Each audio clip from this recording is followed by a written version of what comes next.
आजादी के बाद इंडिया के सामने तीन बड़े चैलेंजेस थे। National unity and integrity, to establish democracy and to ensure the development and wellbeing of entire society. इन तीनों चैलेंजेस में से इंडिया के सामने उस टाइम इमीडिएट चैलेंज था national unity and integrity. But क्यों? इसे जानने के लिए हमने लास्ट वीडियो में समझा पार्टीशन, डिस्प्लेसमेंट एंड रिहैबिलिटेशन को डिटेल से। इस वीडियो में हम जानेंगे इंडिया और पाकिस्तान के बीच में हुए पार्टीशन के कॉन्सिक्वेंसेस के बारे में। So let's start. 1947 में पॉपुलेशन का एक बड़ा हिस्सा एक जगह से दूसरी जगह जाने के लिए मजबूर था। ये ट्रांसफर एब्रप्ट, अनप्लान्ड और काफी ज्यादा ट्रैजिक था, जो ह्यूमन हिस्ट्री में अब तक के पॉपुलेशन ट्रांसफर का सबसे बड़ा ट्रांसफर था। करीब 80 लाख लोगों को अपने घरों को छोड़कर माइग्रेट करना पड़ा। बॉर्डर के दोनों तरफ किलिंग और एट्रोसिटीज देखने को मिली। रिलीजन के नाम पर एक कम्युनिटी के लोगों ने दूसरे कम्युनिटी के लोगों को बेरहमी से मारा। लाहौर, अमृतसर, कोलकाता जैसे सिटीज कम्युनल जोन्स में डिवाइड हो चुके थे। एक बार जरा मैप की तरफ देखते हैं। मैप में दिखने वाले ये प्रोविंस पंजाब और बंगाल डिवाइड हो चुके थे और इनके डिवीजन की वजह से ही लाहौर, अमृतसर और कोलकाता कम्युनल जोन्स में बदल चुके थे।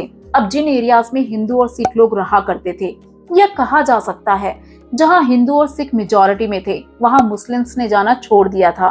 ठीक इसी तरह जिन एरियाज में मुस्लिम लोग मेजॉरिटी में थे, वहां हिंदू और सिख लोगों ने जाना छोड़ दिया था, जिस वजह से इन दोनों साइड्स पर रहने वाली माइनॉरिटीज मींस जिस कम्युनिटी के नंबर कम थे, उन्हें सबसे ज्यादा सफर करना पड़ा। फॉर एग्जाम्पल, अगर किसी एरिया में मुस्लिम मेजॉरिटी में थी तो वहां हिंदू और सिख माइनॉरिटी में थे।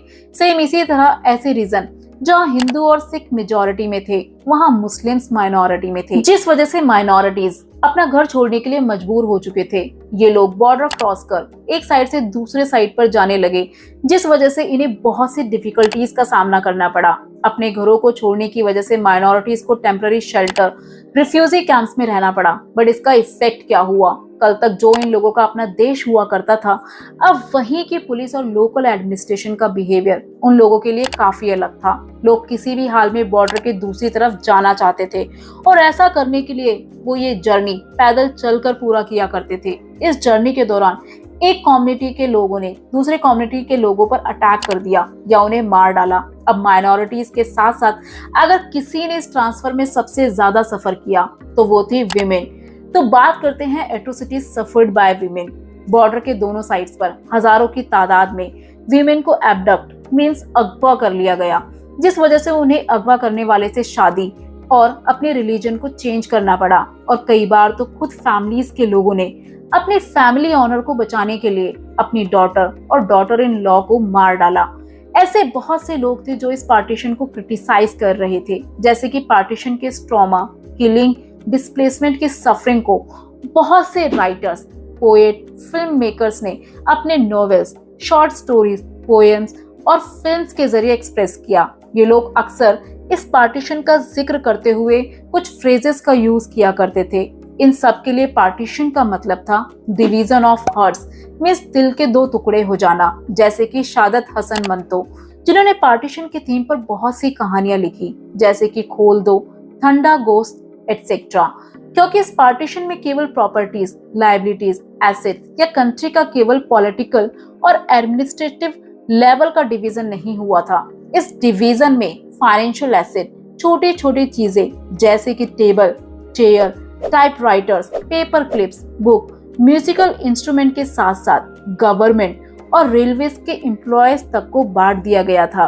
अगर देखा जाए तो इस पार्टीशन के मल्टीपल कॉन्सिक्वेंसेस थे। और इसी से जुड़ा एक बहुत गहरा इशू था टू नेशन थ्योरी, जिस पर कांग्रेस के लीडर्स बिल्कुल बिलीव नहीं किया करते थे। फिर भी ये पार्टीशन रिलीजन के आधार पर हुआ। तो क्वेश्चन ये था कि अब क्या पार्टीशन के बाद इंडिया ऑटोमेटिकली हिंदू नेशन बन जाएगा? मींस अब बचा हुआ इंडिया सिर्फ हिंदू पॉपुलेशन के लिए होगा, क्योंकि पार्टीशन के बाद मुस्लिम्स की एक बड़ी आबादी पाकिस्तान की तरफ माइग्रेट कर चुकी थी। इसके बावजूद 1951 में इंडिया की टोटल पॉपुलेशन में 12% मुस्लिम थे। और इसीलिए अब इंडिया के सामने एक बड़ा क्वेश्चन ये था कि इंडिया अपने मुस्लिम ब्रदर्स या दूसरे रिलीजियस माइनॉरिटीज जैसे कि सिख, क्रिश्चियंस, जैन, बुद्धिस्ट, पारसी और ज्यूस लोगों के साथ कैसा बिहेवियर करेगा? क्या इन लोगों को प्रॉपर राइट्स मिलेंगे या नहीं? क्योंकि पार्टीशन की वजह से हिंदू और मुस्लिम्स के बीच ऑलरेडी काफी ज्यादा टेंस माहौल था। और ये सब होने का रीजन था two nation theory. But there were competing political interest behind these conflict. Means जो भी वायलेंस या स्ट्रगल हुआ उसके पीछे भी लोगों की पॉलिटिकल एस्पिरेशंस जुड़ी हुई थी, जैसे कि मुस्लिम लीग, जिसका कहना था मुस्लिम्स के इंटरेस्ट को सिक्योर करने के लिए फॉर्मेशन हुआ है पाकिस्तान का, जिस वजह से वहां पर रहने वाली माइनॉरिटीज को सफर करना पड़ा। सेम इसी तरह इंडिया में भी कुछ ऐसी ऑर्गेनाइजेशन थी जो इंडिया को हिंदू नेशन बनाने के लिए हिंदूज को ऑर्गेनाइज कर रही थी। इसीलिए अब हमें जानना है कि पार्टीशन के बाद इंडिया का स्टैंड या आइडिया क्या था।